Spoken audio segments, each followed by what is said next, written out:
Olá, como vai? Tudo bem? Seja bem-vindo mais uma vez ao canal Leonardo Araújo, Física e Filosofia. Hoje eu gostaria de convidá-lo a refletir aqui comigo sobre a teoria do Big Bang, que é a teoria da expansão do universo. Essa teoria do Big Bang chegou na história da ciência na década de 1920, quando um padre de origem belga, Georges Lemaitre, lançou as suas bases. Quando ela chega, ela entra em competição com a teoria do universo estacionário, que defendia que o universo era estático e, portanto, não tinha passado por períodos de expansão. Mas a teoria do Big Bang diz que o universo evoluiu de forma expansiva a partir de um único ponto de altíssima temperatura, densidade, energia e pressão. E isso ocasionou a expansão do universo. Na década de 1960, a teoria do Big Bang acabou sendo aceita pela comunidade científica como a teoria cosmológica, porque dois físicos norte-americanos, Arnold Penzias e Robert Wilson, fizeram um experimento que acabou servindo para comprovar a teoria do Big Bang. Esse experimento constituiu-se de uma antena capaz de captar radiações. E essa antena captou uma radiação de origem desconhecida. Concluíram então que seria a radiação cósmica de fundo, que é a radiação proveniente do Big Bang. Dessa forma, então, a teoria do Big Bang foi aceita como a teoria de explicação da origem e evolução do universo. Bem, eu gostaria então de refletir sobre a teoria do Big Bang em 3 pontos distintos. O primeiro ponto, que se estende dos 10 a menos 43 segundos até 1 segundo após o Big Bang. O segundo ponto, se estendendo de 1 segundo até 4 minutos após o Big Bang. E o terceiro ponto, se estendendo a partir dos 4 minutos até os dias atuais. O que existe tão peculiar nessas divisões de tempo após o Big Bang? Vamos então entender isso. Dos 10 a menos 43 segundos até 1 segundo, nós temos a constituição do microcosmos. São as partículas subatômicas que estão se formando, se constituindo, e inclusive nós temos aí a separação de matéria e antimatéria, que foi fundamental para a constituição de todas as estruturas do universo. Tudo isso acontece nesse pequeno lapso de tempo de 10 a menos 43 segundos a 1 segundo.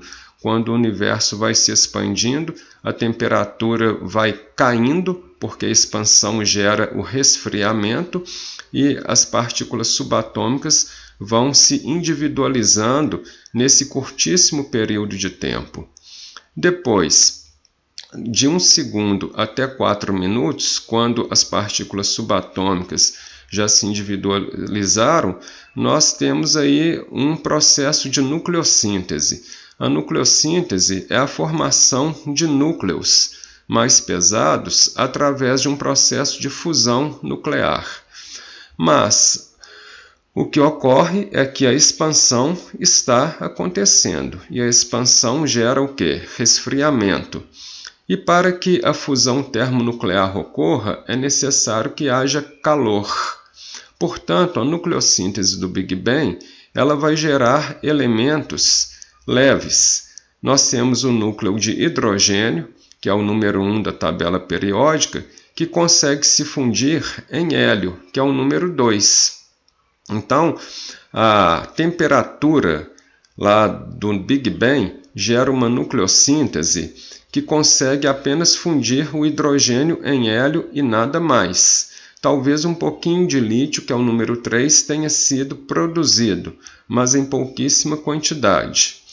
Na década de 1920, os cientistas acreditavam que a nucleossíntese do Big Bang teria produzido todos os elementos pesados da natureza, todos os que estão na tabela periódica. Mas na década de 1950, os astrofísicos descobriram que isso não era verdade. Os elementos pesados foram produzidos posteriormente. E isso nos leva aí ao nosso terceiro momento, a partir dos 4 minutos. A radiação cósmica de fundo se individualiza aí, mais ou menos 300 mil anos após o Big Bang, e a radiação cósmica de fundo foi responsável pela formação das estruturas do universo, as galáxias, as estrelas e os planetas. Os planetas são as estruturas mais complexas do universo. Mas antes dos planetas se constituíram as estrelas, e as estrelas são as estruturas responsáveis pela continuação da nucleossíntese. Por quê? Porque as estrelas são um verdadeiro caldeirão termonuclear. No interior delas acontece uma reação termonuclear por causa de sua altíssima temperatura. Portanto, as estrelas muito massivas, que têm temperatura bastante alta também, continuaram a nucleossíntese até produzir o ferro. E depois, então, quando atingem o ferro, elas entram em colapso e se explodem, formando as supernovas. As explosões de supernovas teriam produzido uma nova nucleossíntese que foi responsável pela fusão dos demais elementos pesados que constam na tabela periódica. E assim chegamos aos dias atuais, onde o universo está enriquecido com todos os elementos pesados naturais que se encontram individualizados lá em nossa tabela periódica.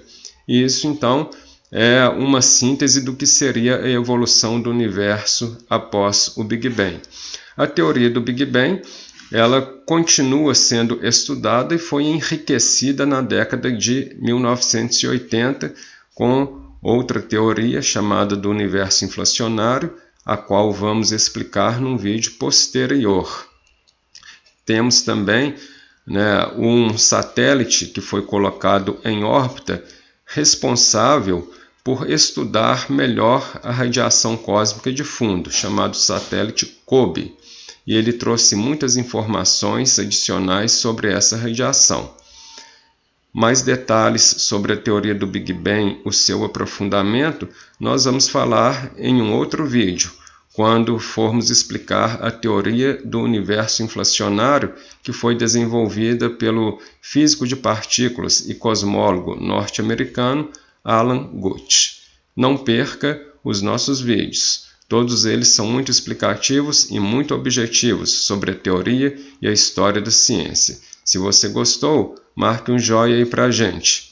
Não se esqueça de se inscrever no nosso canal, Leonardo Araújo, Física e Filosofia. Nos encontramos no próximo vídeo.